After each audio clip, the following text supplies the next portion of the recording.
Hello friends, welcome to 100 Marks channel. இந்த வீடியோல errors and exceptions பத்தி பார்க்க போறோம். Error அப்படின்றது ஒரு ப்ரோக்ராம்ல இருக்கிற ஒரு பக், ஒரு தப்பு.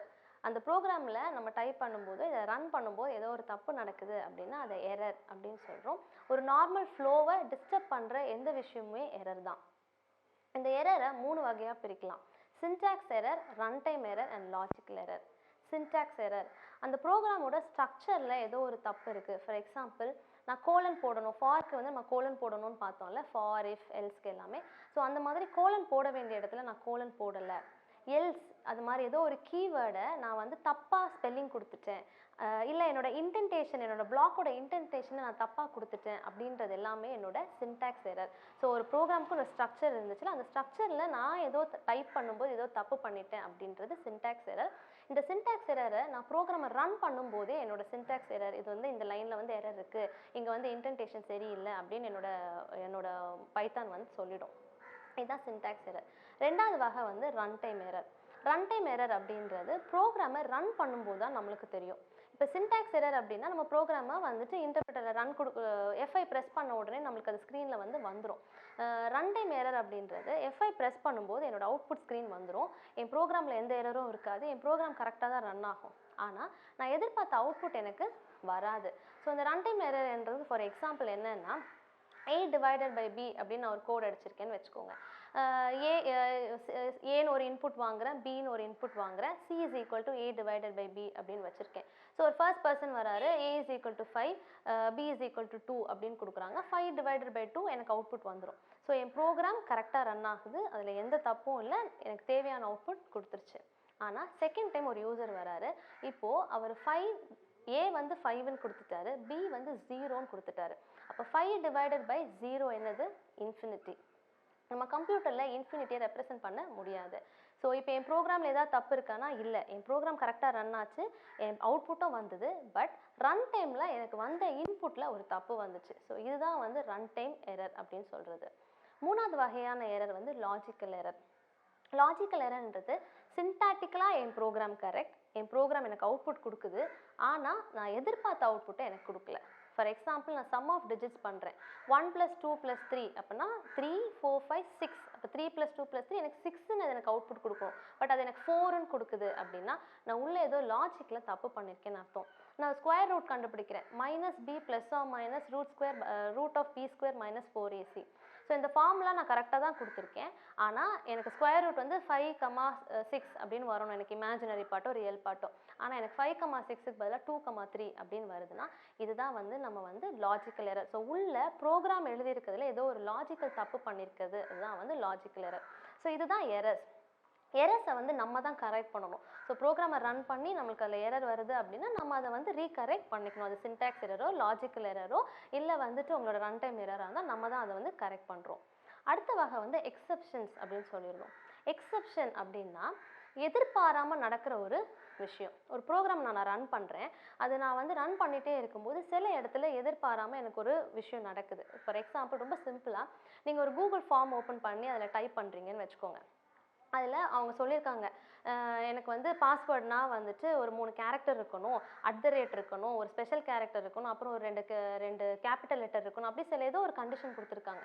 பட் அதெல்லாம் நம்ம படித்தாலுமே நம்ம உள்ளே போய் பாஸ்வேர்டை டைப் பண்ணும்போது தப்பாக ஒரு பாஸ்வேர்டை கொடுக்குறோம். ஸோ அவங்க கொடுத்துருக்க ரூல்ஸ்க்கு நம்ம நிற்கலை. ஸோ அந்த மாதிரி விஷயங்கள்லாம் பார்த்தீங்க அப்படின்னா என்னோட எக்ஸப்ஷன்ஸ் கீழே வரும். நான் எரர்ஸை சொன்ன மாதிரி கரெக்ட் பண்ணணும். எக்ஸப்ஷன்ஸை நம்ம ஹேண்டில் தான் பண்ண முடியும், கரெக்ட் பண்ண முடியாது. பிகாஸ் ஒவ்வொரு யூஸரும் ரன் டைமில் நம்மளுக்கு என்ன கொடுப்பான்னு நம்மளுக்கு தெரியாது. அதனால் அப்படி எதிர்பாராத ஏதாவது ஒரு டிஸ்டர்பன்ஸ் வருதுன்னா நான் அதை எப்படி சமாளிப்பேன் அப்படின்னு நான் ஹேண்டில் பண்ணணும். எரர்ஸை நான் கரெக்ட் பண்ணுவேன், எக்ஸப்ஷன்ஸை ஹேண்டில் பண்ணுவேன். ஸோ இந்த எக்ஸப்ஷன்ஸை ஹேண்டில் பண்ணுறதுக்கு எனக்கு சில பிளாக்ஸ் இருக்குது. Try, catch, accept, else, finally அப்படின்னு சொல்லி பிளாக்ஸ் இருக்குது. ஸோ இந்த ட்ரை அப்படின்ற பிளாக் பார்த்தீங்க அப்படின்னா ஏதாவது ஒரு கோட் வந்து எக்ஸப்ஷனை ரேஸ் பண்ணும் அப்படின்னு நான் நினச்சேன், எனக்கு ஒரு டவுட் இருக்குது அப்படின்னா நான் அந்த வந்து இந்த ட்ரை பிளாக்குள்ளே வைப்பேன். இப்போ நான் சொன்ன மாதிரி C is equal to A/B. So A/B அப்படின்ற கோடை நான் என்ன பண்ணுவேன், என்னோட ட்ரை பிளாக்குள்ளே வைப்பேன். ஸோ ட்ரை பிளாக்ல இருக்கிற கோட் தான் எவாலுவேட் ஆகும். எவாலுவேட் ஆகி அந்த இடத்துல ஏதாவது ஒரு எக்ஸப்ஷன் ரேஸ் ஆச்சுன்னா அந்த எக்ஸப்ஷனை ஹேண்டில் பண்ணுற பிளாக் தான் எக்ஸப்ட் அப்படின்ற பிளாக். EXCEPT, எக்ஸப்ட் அப்படின்ற பிளாக். இந்த எக்ஸப்ட் அப்படின்ற பிளாக் வந்து மேலே இருக்கிற எக்ஸெப்ஷன் நடந்துச்சுன்னா நான் என்ன பண்ணணும் அப்படின்னு சொல்வது except block. So try except. So try பிளாக்ல எக்ஸெப்ஷன் எதுவுமே ரைஸ் ஆகலை அப்படின்னா மீதி ப்ரோக்ராம் நார்மலாக நடக்கும். ட்ரை பிளாக்ல எக்ஸெப்ஷன் ரைஸ் ஆயிடுச்சு அப்படின்னா எக்ஸப்ட் பிளாக்ல இருக்க கண்டென்ட் மட்டும் நடந்துட்டு ப்ரோக்ராம் வந்து எக்ஸிட் ஆகி வெளியில் வந்துடும். இதை தவிர எல்ஸ் பிளாக்கும் இருக்குது. ஸோ ட்ரை பிளாக் நடக்கலன்னு நார்மலாக எனக்கு எல்ஸ் பிளாக் நடந்துடும். ட்ரை பிளாக் நடந்துருச்சு அப்படின்னா இந்த எக்ஸப்ட் பிளாக் வந்து ஆஸ் யூஷுவல் நடந்துடும். ட்ரைல எக்ஸெப்ஷன் ரைஸ் ஆச்சு அப்படின்னா எக்ஸப்ட் பிளாக் மட்டும்தான் ரன் ஆகும், இந்த எல்ஸ் பிளாக் ரன் ஆகாது. இந்த எக்ஸெப்ஷனை நம்ம வந்து பல விதமாக பண்ணலாம். ஸோ நான் சொன்ன மாதிரி இந்த ட்ரை எக்ஸப்ட் எல்ஸ் ஃபைனலி இந்த 4 பிளாக் தான் வந்து மெயினாக. இதில் நான் வந்து ஃபஸ்ட்டு வந்து ட்ரை ஒரே ஒரு எக்ஸப்ட் பிளாக்கை வச்சு நான் என்ன பண்ணலாம் அப்படின்னா என்னோட கோடு எழுதலாம். ஸோ ட்ரையில் எனக்கு வந்து என்ன கோடு வந்து எக்ஸெப்ஷன் ரைஸ் பண்ணணும்னு நான் நினைக்கிறேனோ அதை ட்ரை பிளாக்லையும் அதை ஹேண்டில் பண்ணுறதுக்கான சிச்சுவேஷனை எக்ஸப்ட் பிளாக்லையும் நான் போட்டு முடிச்சிடலாம். இது முதல் விதம். ரெண்டாவது try with multiple except block.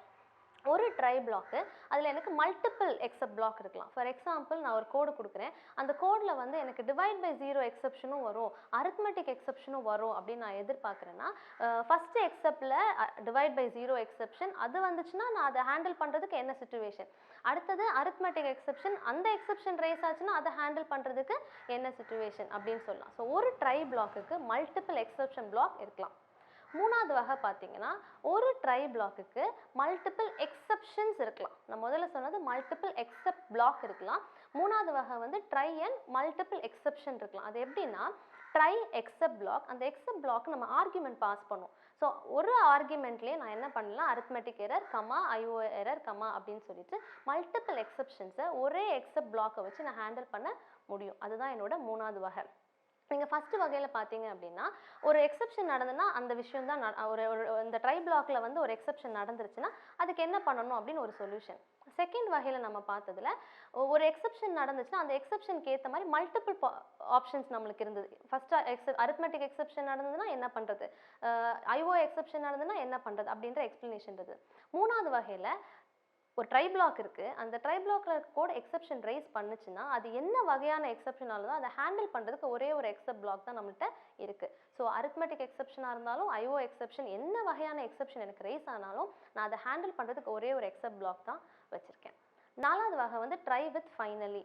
So try except finally else. So try பிளாக்ல ஒரு கோடு இருக்குது அப்படின்னா அது ரன் ஆகி அதில் எக்ஸப்ஷன் ரைஸ் ஆச்சுன்னா எக்ஸப்ட் பிளாக் நம்மளுக்கு ரன் ஆகும். எக்ஸப்ஷன் ரைஸ் ஆகலைன்னா எல்ஸ் பிளாக்கும் மீதி இருக்கிற மிச்ச ப்ரோக்ராம்லாம் ரன் ஆகும். இப்போ ஒரு பிளாக் ஆஃப் கோட் எனக்கு கண்டிப்பாக ரன் ஆகியே தீரணும், எக்ஸப்ஷன் ரைஸ் ஆனாலும் ஆகலைனாலும் எனக்கு ஒரு பிளாக் ஆஃப் கோட் ரன் ஆகணும் அப்படின்னா நான் அந்த பிளாக் ஆஃப் கோடை ஃபைனலி அப்படின்ற பிளாக்குள்ளே வைப்பேன். ஸோ ட்ரை எக்ஸப்ட் ஃபைனலி, ட்ரையில் எக்ஸப்ஷன் ரைஸ் ஆனாலும் ஆகலைனாலும் எனக்கு ஃபைனலி பிளாக் ரன் ஆகும். இதுதான் என்னோட ட்ரை எக்ஸப்ட் அண்ட் ஃபைனல். இதுதான் வந்து நம்ம பைத்தானில் இருக்கிற errors and exceptions. So Python பேசிக்லேருந்து ஒரு எரர்ஸ் அண்ட் எக்ஸப்ஷன்ஸ் ஹேண்டில் பண்ணுறது வரைக்கும் பைத்தானோட ஃபுல் பேசிக்ஸ் நம்ம என்னென்னு பார்த்துருக்கோம். உங்களுக்கு நல்லாவே இதெல்லாம் தெளிவாக புரிஞ்சிருக்கும்னு நினைக்கிறேன். தேங்க்யூ.